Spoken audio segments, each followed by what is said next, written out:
ओम शांति। आज 9 जनवरी 2025 की प्रातः मुरली में बाबा ने कहा, मीठे बच्चे, तुम्हें विकर्मों की सजा से मुक्त होने का पुरुषार्थ करना है। इस अंतिम जन्म में सब हिसाब किताब चुकतो कर पावन बनना है।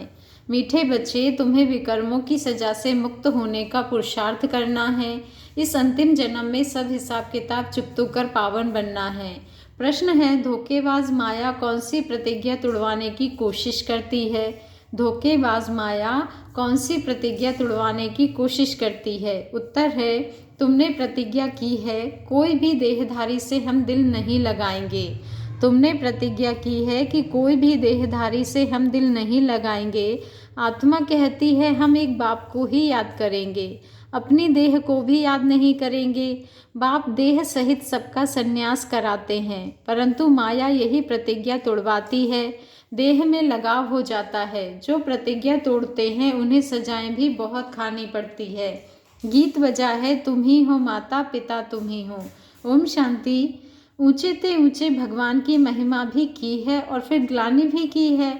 अब ऊंचते ऊंच बाप खुद आकर अपना परिचय देते हैं और फिर जब रावण राज्य शुरू होता है तो अपनी ऊंचाई दिखाते हैं। भक्ति मार्ग में भक्ति का ही राज्य है, इसलिए कहा जाता है रावण राज्य। वह राम राज्य, यह रावण राज्य। राम और रावण की ही भेंट की जाती है, बाकी वह राम तो त्रेता का राजा हुआ, उनके लिए नहीं कहा जाता। रावण है आधा कल्प का राजा। ऐसे नहीं कि राम आधा कल्प का राजा है, नहीं, यह डिटेल में समझने की बातें हैं, बाकी वह तो बिल्कुल सहज बात है समझने की। हम सब भाई भाई हैं, हम सबका वह एक बाप निराकार है। बाप को मालूम है इस समय हमारे सब बच्चे रावण की जेल में हैं, काम चिता पर बैठ सब काले हो गए हैं। यह बाप जानते हैं, आत्मा में ही सारी नॉलेज है ना, इसमें भी सबसे जास्ती महत्व देना होता है आत्मा और परमात्मा को जानने का। छोटी सी आत्मा में कितना पार्ट नूंधा हुआ है जो बजाती रहती है। देह अभिमान में आकर पार्ट बजाते हैं तो स्वधर्म को भूल जाते हैं। अब बाप आकर आत्माभिमानी बनाते हैं, क्योंकि आत्मा ही कहती है हम पावन बने। तो बाप कहते हैं, माँ में कम याद करो। आत्मा पुकारती है, हे परमपिता, हे पतित पावन, हम आत्माएं पतित बन गए हैं, आकर हमें पावन बनाओ। संस्कार तो सब आत्मा में है ना। आत्मा साफ कहती है हम पतित बने हैं। पतित उनको कहा जाता है जो विकार में जाते हैं। पतित मनुष्य पावन निर्विकारी देवताओं के आगे जाकर मंदिर में उनकी महिमा गाते हैं। बाप समझाते हैं, बच्चे तुम ही पूज्य देवता थे, 84 जन्म लेते लेते नीचे जरूर उतरना पड़े। यह खेल ही पतित से पावन, पावन से पतित होने का है। सारा ज्ञान बाप आकर इशारे में समझाते हैं। अभी सबका अंतिम जन्म है, सबको हिसाब किताब चुकतू कर जाना है। बाबा साक्षात्कार कराते हैं। पतित को अपने विकर्मों का दंड जरूर भोगना पड़ता है। पिछाड़ी का कोई जन्म देकर ही सजा देंगे, मनुष्य तन में ही सजा खाएंगे, इसलिए शरीर जरूर धारण करना पड़ता है। आत्मा फील करती है हम सजा भोग रहे हैं, जैसे काशी कलवट खाने समय दंड भोगते हैं, किए हुए पापों का साक्षात्कार होता है। सब तो कहते किए हुए पापों का साक्षात्कार होता है, तब तो कहते हैं क्षमा करो भगवान, हम फिर ऐसा नहीं करेंगे। यह सब साक्षात्कार में ही क्षमा मांगते हैं, फील करते हैं, दुख भोगते हैं। सबसे जास्ती महत्व है आत्मा और परमात्मा का। आत्मा ही 84 जन्मों का पार्ट बजाती है, तो आत्मा सबसे पावरफुल हुई ना। सारे ड्रामा में महत्व है आत्मा और परमात्मा का, जिसको और कोई भी नहीं जानते। एक भी मनुष्य नहीं जानता कि आत्मा क्या, परमात्मा क्या है। ड्रामा अनुसार यह भी होना है। तुम बच्चों को भी ज्ञान है कि यह कोई नई बात नहीं, कल्प पहले भी ये चला था। कहते भी हैं ज्ञान भक्ति वैराग्य, परंतु अर्थ नहीं समझते हैं। बाबा ने इन साधुओं आदि का संग बहुत किया हुआ है, सिर्फ नाम ले लेते हैं। अभी तुम बच्चे अच्छी रीति जानते हो कि हम पुरानी दुनिया से नई दुनिया में जाते हैं, तो पुरानी दुनिया से जरूर वैराग्य करना पड़े। इनसे क्या दिल लगानी है। तुमने प्रतिज्ञा की है कोई भी देहधारी से दिल नहीं लगाएंगे। आत्मा कहती है हम एक बाप को ही याद करेंगे, अपनी देह को भी याद नहीं करेंगे। बाप देह सहित सबका संन्यास कराते हैं, फिर औरों की देह से हम लगाव क्यों रखें। कोई भी, बाबा ने कहा, कोई से लगाव होगा तो उनकी याद आती रहेगी, फिर ईश्वर याद आ न सके। प्रतिज्ञा तोड़ते हैं तो सजा भी बहुत खानी पड़ती है, पद भी भ्रष्ट हो जाता है। इसलिए जितना हो सके बाप को ही याद करना है। माया तो बड़ी धोखेबाज है, कोई भी हालत में माया से अपने को बचाना है। देह अभिमान की बहुत कड़ी बीमारी है। बाप कहते हैं अब देही अभिमानी बनो, बाप को याद करो तो देह अभिमान की बीमारी छूट जाए। सारा दिन देह अभिमान में रहते हैं, बाप को याद बड़ा मुश्किल करते हैं। बाबा ने समझाया है हथकार्डे दिल यार्डे, जैसे आशिक माशूक धंधा आदि करते भी अपने माशूक को ही याद करते रहते हैं। अब तुम आत्माओं को परमात्मा से प्रीत रखनी है तो उनको ही याद करना चाहिए ना। तुम्हारी एम ऑब्जेक्ट ही है हम उनको देवी देवता, तुम्हारी एम ऑब्जेक्ट ही है हमको देवी देवता बनना है। उसके लिए पुरुषार्थ करना है। माया धोखा तो जरूर देगी, अपने को उनसे छुड़ाना है, नहीं तो फंस मरेंगे। फिर ग्लानि भी होगी, नुकसान भी बहुत होगा। तुम बच्चे जानते हो कि हम आत्मा बिंदी हैं, हमारा बाप भी बीज रूप नॉलेजफुल है। यह बड़ी वंडरफुल बातें हैं। आत्मा क्या है, उसमें कैसे अविनाशी पाठ भरा हुआ है, इन गूढ़ बातों को अच्छे अच्छे बच्चे भी पूरी तरह नहीं समझते हैं। अपने को यथार्थ रीति आत्मा समझे और बाप को भी बिंदी मिसल समझ याद करे। वह ज्ञान का सागर है, बीज रूप है, ऐसा समझ बड़ा मुश्किल याद करते हैं, मोटे ख्यालात से नहीं। इसमें महीन बुद्धि से काम लेना होता है। हम आत्मा हैं, हमारा बाप आया हुआ है, वह बीज रूप नॉलेजफुल है, हमको नॉलेज सुना रहे हैं। धारणा भी मुझ छोटी सी आत्मा में होती है। ऐसे बहुत हैं जो मोटी रीति सिर्फ कह देते हैं आत्मा और परमात्मा, लेकिन यथार्थ रीति बुद्धि में आता नहीं है। ना से तो मोटी रीति याद करना भी ठीक है, परंतु वह यथार्थ याद जास्ती फलदायक है। वह इतना उच्च पद पा नहीं सकेंगे, इसमें बड़ी मेहनत है। मैं आत्मा छोटी सी बिंदु हूँ, बाबा भी इतनी छोटी सी बिंदु है, उनमें सारा ज्ञान है। यह भी यहाँ तुम बैठे हो तो कुछ बुद्धि में आता है, लेकिन चलते फिरते वह चिंतन रहे सो नहीं भूल जाते हैं। सारा दिन वही चिंतन रहे, यह है सच्ची सच्ची याद। कोई सच बताते नहीं है कि हम कैसे याद करते हैं। चार्ट भर भेजते हैं, परंतु यह नहीं लिखते कि ऐसे अपने को बिंदी समझ और बाप को भी बिंदी समझ याद करता हूँ। सच्चाई से पूरा लिखते नहीं हैं। भल बहुत अच्छी अच्छी मुरली चलाते हैं, परंतु योग बहुत कम है, देह अभिमान बहुत है।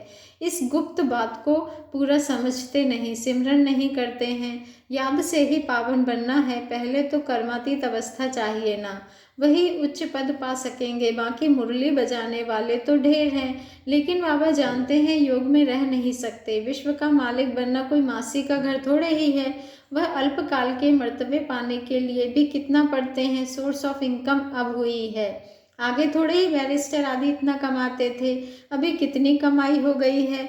बच्चों को अपने कल्याण के लिए एक तो अपने को आत्मा समझ यथार्थ रीति बाप को याद करना है और त्रिमूर्ति शिव का परिचय औरों को भी देना है। सिर्फ शिव कहने से समझेंगे नहीं, त्रिमूर्ति तो जरूर चाहिए। मुख्य है ही दो चित्र, त्रिमूर्ति और झाड़। सीढ़ी से भी झाड़ में जास्ती नॉलेज है, यह चित्र तो सबके पास होने चाहिए। एक तरफ त्रिमूर्ति गोला, दूसरी तरफ झाड़, यह पांडव सेना का फ्लैग झंडा होना चाहिए। ड्रामा और झाड़ की नॉलेज भी बाप देते हैं। लक्ष्मी नारायण विष्णु आदि कौन है यह कोई समझते नहीं। महालक्ष्मी की पूजा करते हैं, समझते हैं लक्ष्मी आएगी। अब लक्ष्मी को धन कहाँ से आएगा। 4 भुजा वाले 8 भुजा वाले कितने चित्र बना दिए हैं, समझते कुछ भी नहीं। 8-10 भुजा वाला कोई मनुष्य तो होता नहीं, जिसको जो आया सो बनाया, बस चल पड़ा। कोई ने मत दी कि हनुमान की पूजा करो, बस चल पड़ा। दिखाते हैं संजीवनी बूटी ले आया, उसका भी अर्थ तुम बच्चे समझते हो। संजीवनी बूटी तो है मन मनाभव। विचार किया जाता है जब तक ब्राह्मण ना बने, बाप का परिचय ना मिले, तब तक बर्थ नॉट अ पेनी है। मर्तबे का मनुष्यों को कितना अभिमान है, उन्हों को तो समझाने में बड़ी मुश्किलात है। राजाई स्थापन करने में कितनी मेहनत लगती है। वह है बाहुबल, यह है योग बल। यह बातें शास्त्रों में तो है नहीं। वास्तव में तुम कोई शास्त्र आदि रेफर नहीं कर सकते हो। अगर तुमको कहते हैं तुम शास्त्रों को मानते हो, बोलो हाँ, यह तो सब भक्ति मार्ग के हैं। अभी हम ज्ञान मार्ग पर चल रहे हैं। ज्ञान देने वाला ज्ञान का सागर एक ही बाप है।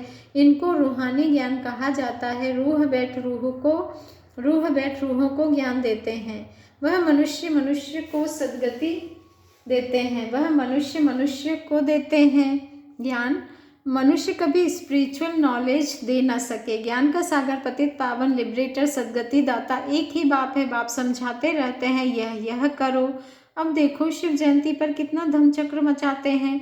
ट्रांसलाइट के चित्र छोटे भी हों, जो सबको मिल जाए। तुम्हारी तो है बिल्कुल नई बात, कोई समझ ना सके। खूब अखबारों में डालना चाहिए, आवाज़ करना चाहिए। सेंटर्स खोलने वाले भी ऐसे चाहिए। अभी तुम बच्चों को भी इतना नशा नहीं चढ़ा हुआ है। नंबरवार पुरुषार्थ अनुसार समझाते हैं।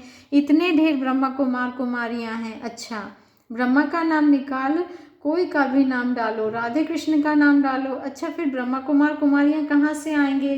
कोई तो ब्रह्मा चाहिए ना, जो मुख वंशावली बीके हो। बच्चे आगे चलकर बहुत समझेंगे, खर्चा तो करना ही पड़ता है।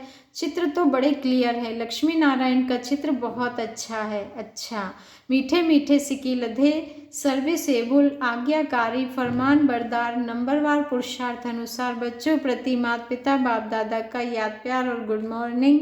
रूहानी बाप की रूहानी बच्चों को नमस्ते, और हम रूहानी बच्चों की रूहानी माता पिता बाप दादा को दिल से याद प्यार, गुड मॉर्निंग और नमस्ते। शुक्रिया बाबा, शुक्रिया। धारणा के लिए मुख्य सार है। फर्स्ट पॉइंट है, कर्मातीत बनने के लिए बाप को महीन बुद्धि से पहचान कर यथार्थ याद करना है। पढ़ाई के साथ साथ योग पर पूरा अटेंशन देना है। सेकंड पॉइंट है, स्वयं को माया के धोखे से बचाना है। कोई की भी देह में लगाव नहीं रखना है। सच्ची प्रीत एक बाप से रखनी है। देह अभिमान में नहीं आना है। वरदान है, ब्रह्म मुहूर्त के समय वरदान लेने और दान देने वाले बाप समान वरदानी महादानी भव। ब्रह्म मुहूर्त के महत्व, बाबा ने कहा ब्रह्म मुहूर्त के समय वरदान लेने और दान देने वाले बाप समान वरदानी महादानी भव। आज का स्वमान है, मैं बाप समान वरदानी महादानी आत्मा हूँ। मैं ब्रह्म मुहूर्त के समय वरदान लेने और दान देने वाली बाप समान वरदानी महादानी आत्मा हूँ। मैं बाप समान वरदानी महादानी आत्मा हूँ। ब्रह्म मुहूर्त के समय विशेष ब्रह्मलोक निवासी बाप ज्ञान सूर्य की लाइट और माइट की किरणें बच्चों को वरदान के रूप में देते हैं। साथ साथ ब्रह्मा बाप भाग्य विधाता के रूप में भाग्य रूपी अमृत बांटते हैं। सिर्फ बुद्धि रूपी कलश अमृत धारण करने योग्य हो, किसी भी प्रकार का विघ्न या रुकावट ना हो, तो सारे दिन के लिए श्रेष्ठ स्थिति व कर्म का मुहूर्त निकाल सकते हो। क्योंकि अमृत वेले का वातावरण ही वृत्ति को बदलने वाला होता है। इसलिए उस समय वरदान लेते हुए दान दो, अर्थात वरदानी और महादानी बनो। स्लोगन है, क्रोधी का काम है क्रोध करना और आपका काम है स्नेह देना। क्रोधी का काम है क्रोध करना और आपका काम है स्नेह देना। अव्यक्त मास का अव्यक्त पुरुषार्थ का पॉइंट है आज का, अपनी शक्तिशाली मनसा द्वारा सकाश देने की सेवा करो। अब स्वकल्याण का ऐसा श्रेष्ठ प्लान बनाओ जो विश्व सेवा में सकाश आपे ही मिलती रहे। कभी उमंग उत्साह से अपने मन में यह पक्का वायदा करो कि हम बाप समान बनकर ही दिखाएंगे। ब्रह्मा बाप का भी बच्चों से अति स्नेह है, इसलिए एक एक बच्चे को इमर्ज कर विशेष समान बनने की सकाश देते रहते हैं। अच्छा, ओम शांति। शुक्रिया बाबा, शुक्रिया।